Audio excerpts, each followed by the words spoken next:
नमस्कार दोस्तों, स्वागत है फिर से एक नई वीडियो में। आज की इस वीडियो में देखेंगे हम लोग डिजिटल एजुकेशन का मॉडल क्वेश्चन पेपर। ठीक है, ये सेशन 2022 से 26 वालों के लिए है, सेमेस्टर 3। साथ ही साथ अगर कोई स्टूडेंट सेमेस्टर 1 में भी ये सब्जेक्ट रखे हैं डिजिटल एजुकेशन, तो उनके लिए भी है। ठीक है, बहुत ज़्यादा इंपॉर्टेंट होने वाला है, आप लोग ज़रूर देखिएगा। इससे आप लोग को सब चीज़ पता चल जाएगा, एग्ज़ाम पैटर्न, इम्पॉर्टेंट क्वेश्चंस और एग्ज़ाम कैसे पूछा जाएगा वो भी। ठीक है, चलिए हम लोग शुरू करते हैं। टोटल पहले आप लोग अच्छे से समझिएगा। ये टोटल जो होगा 75 नंबर का आप लोग का होगा एग्ज़ाम, और टाइमिंग जो मिलेगा वो 3 घंटा मिलेगा। कितना मिलेगा? 3 घंटा। फिर ऐसा कुछ लिखा रहेगा कि परीक्षार्थी यथासंभव अपने शब्दों में ही उत्तर दे, सभी प्रश्नों के उत्तर देना अनिवार्य है। 3 खंड में रहेगा, खंड का, खंड खा और खंड गा। बहुत सारे स्टूडेंट ऐसे होंगे जिनको लग रहा होगा कि ये तो इंग्लिश में पूछा जाएगा ना, हिंदी में तो नहीं। लेकिन ऐसा कुछ नहीं है, ये जो एग्ज़ाम होगा वो दोनों लैंग्वेज में होगा, हिंदी में भी इंग्लिश में भी, यानी बोथ लैंग्वेज में। ठीक है, दोनों में रहेगा। आपको जो मन है, आप जो पढ़े हैं वही लैंग्वेज में आप दे सकते। तो चलिए, हम लोग का जो पहला क्वेश्चन रहेगा वो 5 क्वेश्चन रहेगा, जो 1 नंबर का, मतलब 5 नंबर टोटल इसमें मिलेगा। हर एक क्वेश्चन का एक वर्ड या एक लाइन में आंसर देना है। तो चलिए शुरू करते हैं। तो ये है, बोल रहा है कि निम्नलिखित सभी प्रश्नों के उत्तर एक शब्द या एक वाक्य में ही दे। तो हम लोग का टोटल 5 क्वेश्चन है। चलिए देखते हैं। पहला है, बोल रहा है कि भारत में डिजिटल शिक्षा को कब मान्यता दी गई।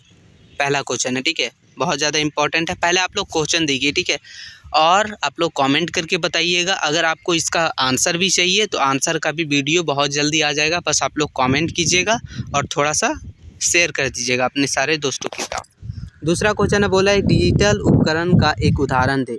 तो डिजिटल उपकरण का उदाहरण हो गया, एक कंप्यूटर हो गया, मोबाइल फ़ोन हो गया, ये सब है ना, एक डिजिटल उपकरण का उदाहरण है। ठीक है, चलिए तीसरा क्वेश्चन हम लोग देखेंगे। बोल रहा है कि भारत में डिजिटल इंडिया कार्यक्रम कब शुरू किया गया था। तो डिजिटल इंडिया जो शुरू हुआ था वो कब हुआ था भारत में, वो लिखना है। ठीक है, चलिए चौथा क्वेश्चन देखते हैं। चौथा क्वेश्चन बोल रहा है कि ई गवर्नेंस में कुल कितने चरण होते हैं। तो ई गवर्नेंस जो है उनमें कितने चरण होते हैं वो बताना है आप लोग को।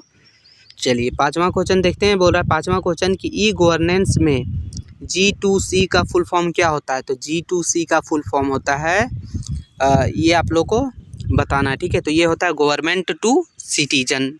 ठीक है, गवर्नमेंट टू सिटीजनशिप, ऐसा ही कुछ होता है, सिटीजन होता है। ठीक है, चलिए दूसरा क्वेश्चन हम लोग का खंड खा। खंड खा में कैसा रहेगा, देखिए 5 नंबर का 2 क्वेश्चन पूछा जाएगा, मतलब टोटल जो है आप लोग को 10 मार्क्स इससे मिलेंगे। दोनों का आंसर देना एकदम अनिवार्य है, कंपलसरी है। ठीक है, चलिए लिखा है कि निम्नलिखित प्रश्नों के उत्तर देना अनिवार्य है। पहला क्वेश्चन है हम लोग का, मतलब खंड खा का जो क्वेश्चन है, डिजिटल शिक्षा और पारंपरिक शिक्षा से में क्या अंतर स्पष्ट कीजिए। मतलब दोनों में क्या अंतर है स्पष्ट करना है। मतलब ये है डिजिटल शिक्षा, ये है जो ऑफलाइन शिक्षा वगैरह है ना, वो दोनों में क्या अंतर है, क्या फ़ायदे हैं, बस थोड़ा सा कुछ अंतर लिख देना और बता देना। ठीक है, चलिए 7वां नंबर क्वेश्चन है। बोला है कि डिजी लॉकर से आप क्या समझते हैं, इसके महत्वों को लिखें।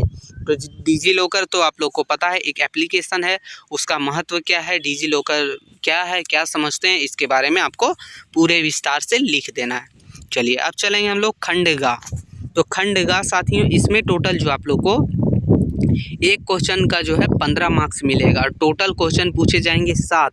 कितने? 7 क्वेश्चन पूछे जाएंगे, लेकिन आंसर देना है सिर्फ 4 क्वेश्चन का। ठीक है, तो 15 गुने 4 बराबर 60 मार्क्स का इसमें से पूछा जाएगा। तो ये बहुत ज़्यादा इंपॉर्टेंट हो जाता है, और बहुत ज़्यादा इसको ध्यान दीजिएगा ताकि मार्क्स वगैरह आप लोग का इंक्रीज हो, बढ़े। ठीक है, चलिए क्वेश्चन है, बोल रहा है निम्नलिखित में से किन्हीं 4 प्रश्नों के ही उत्तर दे। तो यहाँ टोटल 7 क्वेश्चन है।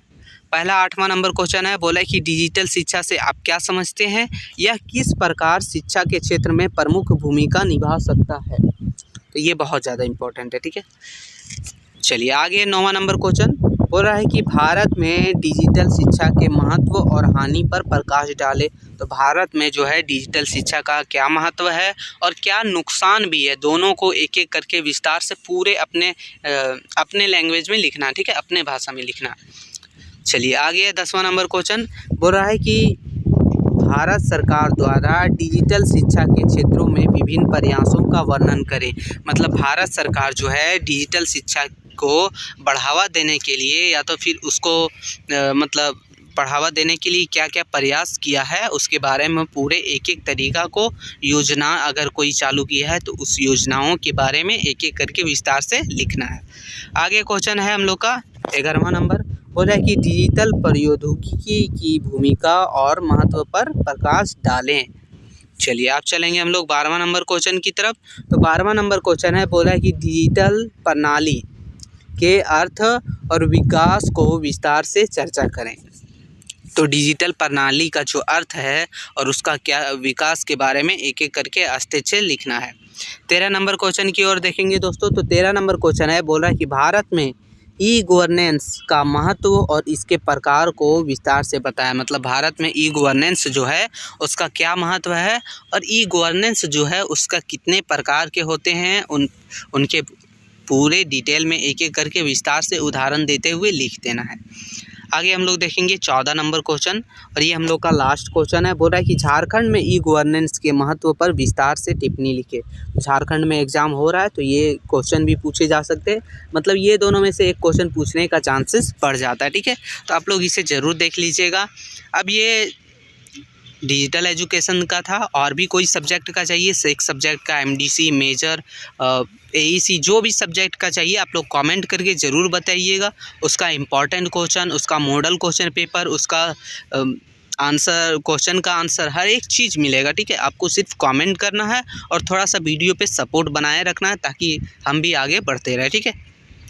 अब अगर आपको इसका PDF चाहिए तो कैसे मिलेगा, तो डिस्क्रिप्शन में लिंक दिया हुआ है, वहाँ से आप टेलीग्राम चैनल को ज्वाइन कर लीजिएगा। वहाँ आपको बिल्कुल फ्री में इसका PDF देखने को मिल जाएगा। वहाँ से आप लोग डाउनलोड कर सकते हैं और आराम से परीक्षा की तैयारी कीजिए, कोई दिक्कत ना। फिर मिलते हैं नई वीडियो में, तब तक के लिए जय हिंद।